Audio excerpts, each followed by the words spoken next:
ஒரு 2000 வருஷத்துக்கு முன்னாடி எப்படி செய்யுளை பயன்படுத்தியிருக்காங்க அப்படின்னு. அப்போ நீங்களும் அந்த அணிகளில் உங்களுக்கு பிடிச்சது அந்த அணிகள் மூலியமாக நீங்கள் என்ன தெரிஞ்சுக்கிட்ட அப்படிங்கிறத கொஞ்சம் ஷேர் பண்ணிக்கிட்டீங்கன்னா நல்லாயிருக்கும். முதல்ல யார் சொல்கிறீங்க?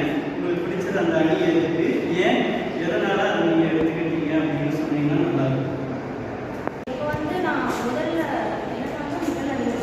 தற்கொலை பேட்டாளி அப்படிங்கிறது என்னன்னா, ஒரு இயல்பாக இருக்கிற ஒரு விஷயத்த கவிஞர் வந்து கற்பனை ஏற்றுப்பாடுதான் தற்கொலை பேட்டாளி அப்படின்னு சொல்லுவாங்க.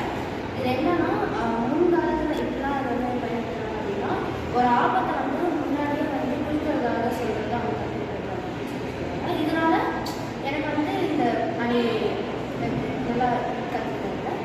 இதில் வந்து என்ன ஒரு எடுத்துக்காட்டு என்ன அப்படின்னா,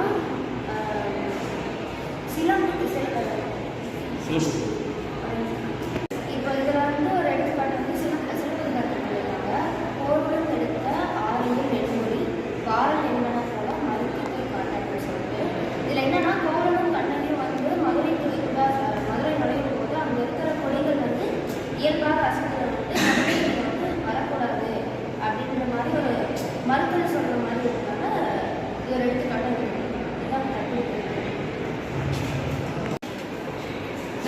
சொற்பொருள் பின்வரும் நிலை வந்துட்டு பேச போகிறேன். சொற்பொருள் பின்வரும் நிலை அப்படின்னா என்னன்னா, ஒரு செய்யுள்ள முன்னதாக சொல்லி திரும்ப திரும்ப வருவது தான் சொற்பொருள் பின்வரும் நிலை ஆகுது.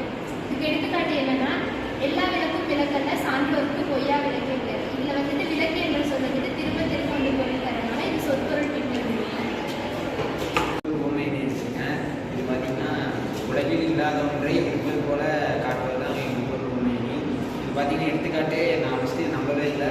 ஆனால் வந்து சினிமாக்களில் ஆங்கில சினிமாக்களில் அப்படிலாம் வந்து இது பண்ணியிருக்கு. அப்புறம் வந்து பார்த்திங்கன்னா இதில் தமிழ் இலக்கியம் வெளியிடப்பட்டிருக்கு. அதுக்காண்டி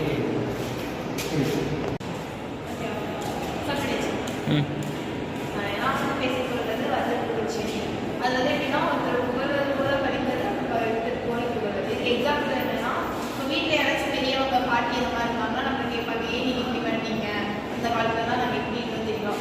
அவங்க வந்து அந்த இடத்துல வந்து நம்ம வந்து வேலையே செய்யலை, நம்ம திட்டுற மாதிரி அவங்க வாசனம் சொல்கிற மாதிரி நம்மளை திட்டுறாங்க. அதுதான்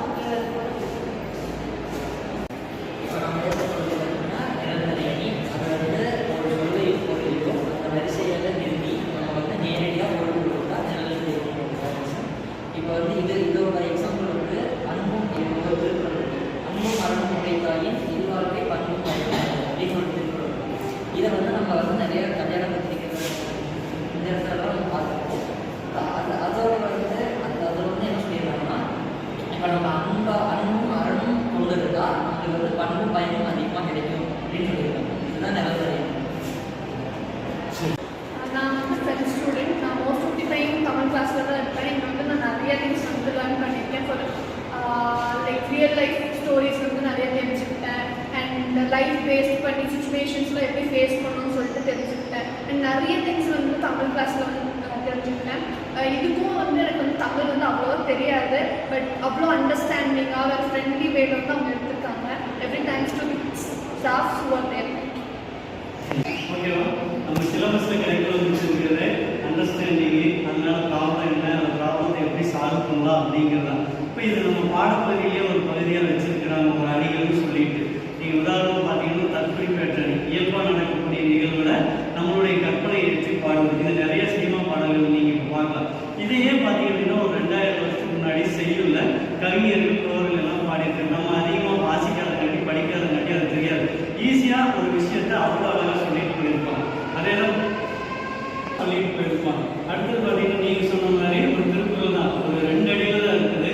நம்ம வாழ்க்கையை எப்படி வாழணும் அப்படிங்கிறத அவ்வளோ அழகாக சொல்லிட்டு போயிட்டாங்க. அதை அணிகள் எடுத்து பயன்படுத்தியிருக்காங்க. அன்பும் மரணம் உடைத்தாயின் இல்வாழ்க்கை பண்பும் பயனும் அது.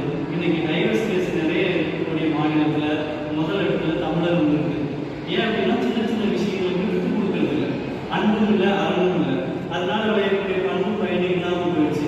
அதை 2 அடிகளில் சொல்லி அதை ஒரு அடிக்குள்ளே கொண்டு வந்து எல்லாருக்கும் புரிய வைக்கக்கூடிய பகுதியாக தான் அது இருக்குது. சொற்பொருள் என்னடா ஒரு விஷயத்தை திரும்ப திரும்ப சொல்லிகிட்டே இருக்கிறாங்க அப்படின்னு நம்ம வீட்டில் பெரியவங்க சொல்லும்போது நமக்கு கஷ்டமாக இருக்கும். அப்போ ஒரு விஷயத்தை திரும்ப திரும்ப சொல்லும்போது தான் அந்த விஷயம் எல்லாருக்கும் போய் சேரும். அதை ஒரு அடியாக கொண்டு வந்து கொடுத்துருக்குறாங்க. மஞ்சள் புகழ்ச்சி நம்மளை எல்லாரும் ஒரே நேரத்தில் திட்டிட்டு இருந்தாங்க அப்படின்னா நமக்கு பிடிக்காது. அப்போ புகழ்வது கூட பழிப்பது அப்படின்னு செய்யறது பார்த்தீங்கன்னா அந்த வேலையை நம்ம திரும்பவும் செய்யணும். எழுதி கொடுக்குறதாகட்டும், ஏதாவது கொண்டு வரதாகட்டும், நல்லா பண்ணி தரதாகட்டும் எல்லாம் செய்யணும். என்ன வேலை செஞ்சிருக்குன்னு சொன்னோம் அப்படின்னா நமக்கு அது எப்படி இருக்கும், அந்த வேலையை செய்ய முடியாது. அப்போ இந்த விஷயங்கள்